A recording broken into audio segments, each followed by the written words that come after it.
The girl's name was Erin, a child of the Valari, a race of slender, crystalline-skinned beings known throughout the stars for their grace and pacifism. Her people had no word for violence, only avoidance.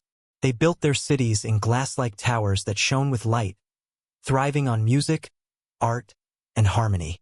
That world had ended when the Cthar came. The Cthar were raiders from the edge of the Orion Rift, monstrous insectoids who lived for conquest. They saw the Valari as weak prey and stormed their world in a night of fire. Families scattered, towers burned, and the Valari guards, trained only in ceremony, never in combat, were crushed in minutes. Erin had hidden in the ruins for days, trembling, clutching a shard of broken crystal. Hunger gnawed at her, and the sounds of the Cthar echoed in her dreams. Her parents had been taken, their luminous bodies dragged into the darkness. And then she found them. Erin stumbled into the forested valley beyond her city and collapsed at the sight of enormous machines. Angular, armored, ugly things compared to Valari beauty. They bristled with cannons, carried scars of battles, and reeked of oil and metal. Around them moved figures of flesh, stocky and brutal-looking. They were the humans. The galaxy whispered about them, bloodthirsty, barbarians, the butchers of Terra. Erin had heard tales even as a child.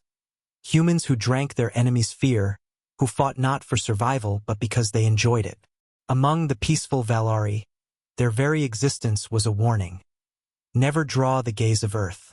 And yet, when one of the humans saw her, a small figure trembling in the smoke, the giant didn't kill her. He crouched down. His armor hissed open, revealing tired brown eyes. "You're safe now," he said softly. She wanted to run. Every story screamed she should.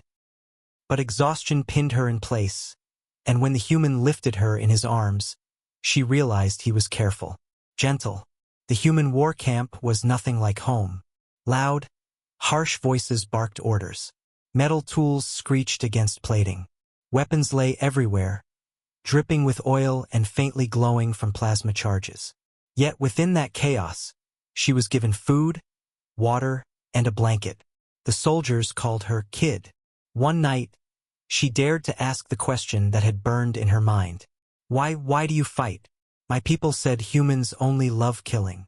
The soldier who had first carried her, Sergeant Hayes, chuckled, though there was no joy in it. He sat by the fire, rifle across his knees. "Not true," he said. "We hate fighting, but we hate bullies more." Erin tilted her crystalline head. "Bullies?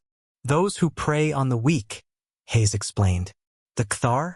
They think the galaxy belongs to them, that no one will stop them. Well, someone has to. But you kill." "Yeah," Hayes admitted. His eyes hardened. "We kill monsters so kids like you don't have to die screaming. That's the deal. The galaxy calls us bloodthirsty? Fine. We'll carry that. Better us than you." The next day, Erin saw the truth. The Cthar found their camp. The aliens charged with shrieks, armored claws tearing into the ground. Her people would have fled or surrendered. But the humans didn't flinch. They roared. Thunder erupted from their weapons. Plasma beams cut the night into shards of fire. The humans fought in teams, shouting, covering one another, dragging the wounded back while still firing. Where a Cthar claw tore through armor, another human leapt in, stabbing with a blade. It was chaos. It was terrifying. It was glorious. Erin watched as Hayes, bleeding from his shoulder, still stood over her, rifle blazing. The Cthar broke, their swarm shattered by the sheer fury of the barbarians. When the smoke cleared, the humans didn't celebrate. They mourned their fallen. They patched up their wounded.